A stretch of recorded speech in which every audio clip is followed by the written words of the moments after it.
अगर पितरों की प्रसन्नता का ध्यान रखा जाता है तो उसमें सबसे मूल होता है गाय का गोबर की अलोनी जो बनाते हो, कंडा गोबरी, और उस गोबरी में उस कंडे पर जलाने के बाद उसमें घी और गुड़ या शक्कर मिलाकर उसकी धूप देना, ये बड़ा मूल। क्यों महाराज? शिव महापुराण की कथा कहती है अन्न 5 रात्रि तक हमारे शरीर के अंदर रहता है। कितने रात्रि? 5 रात्रि। दूध 7 रात्रि तक हमारे शरीर में रहता है और दही 20 रात्रि तक हमारे शरीर में रहता है। केवल एक घी गौ माता का ऐसा होता है जो 1 महीने तक हमारे शरीर में रहता है। इसलिए सनातन हिंदू धर्म में, हमारे सनातन धर्म के अंतर्गत श्राद्ध पक्ष में 16 दिन गाय का गोबर का जो कंडा होता है गोबरी, उस कंडे को जलाकर उसके अंदर घी और गुड़ का धूप दिया जाता है और वो धूप हमारे पितरों की तृप्ति का केंद्र बनता है। तृप्ति का। कई लोग कहते हैं गुरुजी ये धूप देना जरूरी होता है क्या? पितरों के लिए क्या कंडा जलाकर गोबरी जलाकर उसमें घी शक्कर या घी गुड़ छोड़ना जरूरी होता है? जरूरी है। हम तो हमेशा कहेंगे, चाहे तुम बड़े मल्टी में रह रहे हो, मॉल में रह रहे हो, तुम्हारा मन जहां तुम वीआईपी में रह रहे हो, तो भी प्रयास करा करो कि 16 दिन में 1 दिन आप धूप जरूर दें। बहुत जरूरी। इसकी कहीं कथा का वर्णन आता है? क्यों नहीं आता? अगर हम उठाकर देखें हमारे शास्त्रों को, हमारे पुराणों को, तो आप स्मरण करेंगे कपिल मुनि जी के आश्रम में 60,000 राख के ढेर बने सूर्यवंश के पुत्र। महाराज, राजा सगर की 2 धर्म पत्नियां थीं। पहले नंबर पर केशनी, दूसरे नंबर पर सुमति। और राजा सगर की 2 धर्म पत्नियां हैं। उसमें से राजा सगर की पहली पत्नी केशनी से 60,000 बेटों ने जन्म लिया।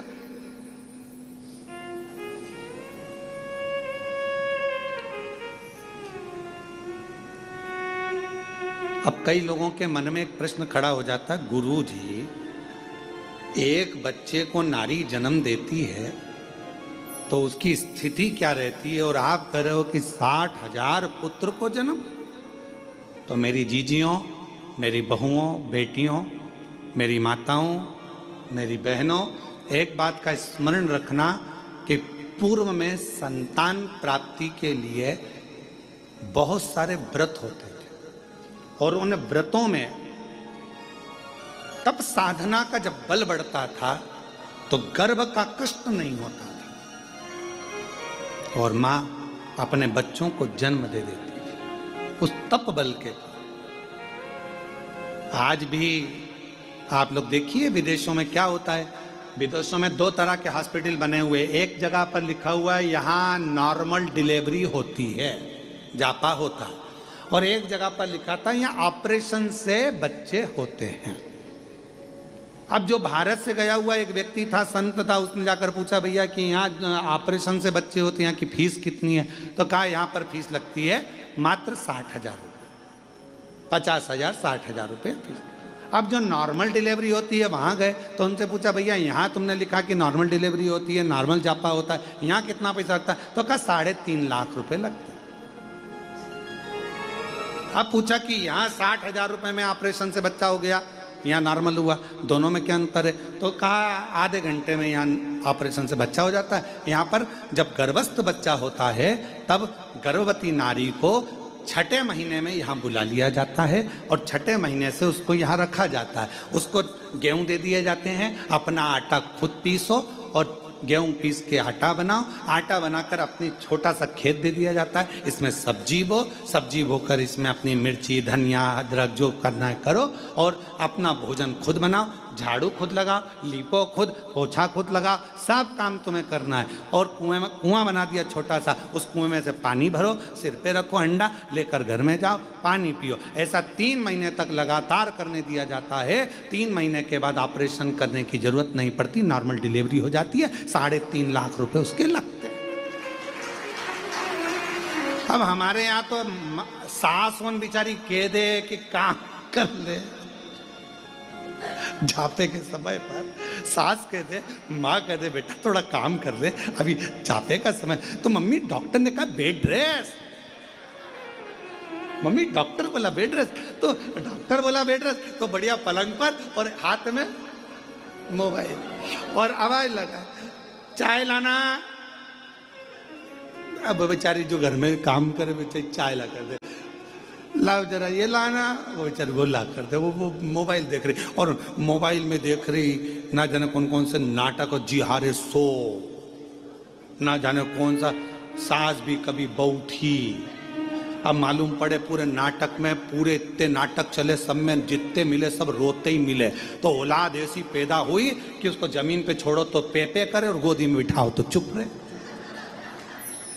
अब किसी महाराज जी से पूछने गई, महाराज जी हमारा बच्चा बड़ा चिड़चिड़ा हो गया, इसको गोदी में रखती तो चुप रहता है और नीचे रखो तो रोता है। महाराज जी बोले ये बताओ कि मोबाइल में जब गर्भ में था तो मोबाइल में कितने सीरियल देखे थे? सब कुमकुम भाग और ये भाग वो भाग, और दिन भर ओला, जैसे वो नाटक में एक ना एक रोती मिले, ऐसी औलाद रोती मिले, 24 घंटे रोए 24। और कभी कभी फिर मम्मी चिढ़ जाए, उसकी मग धो दे लपक के, खूब धो, चुप हो जा चुप हो जा। इतने में पिताजी आ जाए, क्यों मार रही है बेचारे को, क्यों मार रही है, लो तुम चुप कर लो। अब बोले भाई, तो किसी किसी के मन में आता है प्रश्न खड़ा हो जाता है, 60,000 राजा सगर की पहली पत्नी केशनी से 60,000 बच्चे, तब साधना बल उपासना ये प्रबल थी। और दूसरी पत्नी से सुमति से एक पुत्र हुआ राजा सगर का। समय आया, राजा सगर ने एक यज्ञ रखा अश्वमेघ, उस अश्वमेघ यज्ञ के घोड़े को इंद्र चुरा कर ले गए और उनको कपिल मुनि के आश्रम में बांध दिया।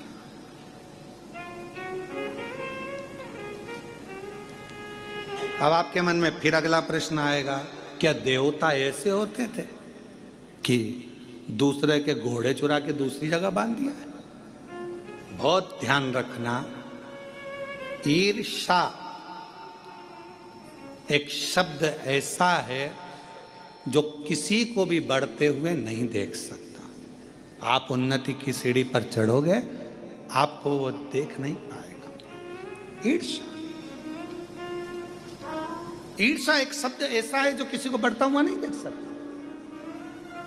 इसके पास गाड़ी कैसे आ गई, इसका बंगला कैसे बन गया, ये इतने ऊंचे पद पर कैसे पहुंच गया, इतनी अवधि कैसे हो गई, इतना प्रतिष्ठा कैसे हो गई, इतना नाम कैसे चल रहा है, इतना दौलत कैसे आ गया, इतना धन कैसे आ गया, इतना वैभव कैसे आ गया। ये ईर्ष्या व्यक्ति के भीतर पनपती रहती, ईर्ष्या।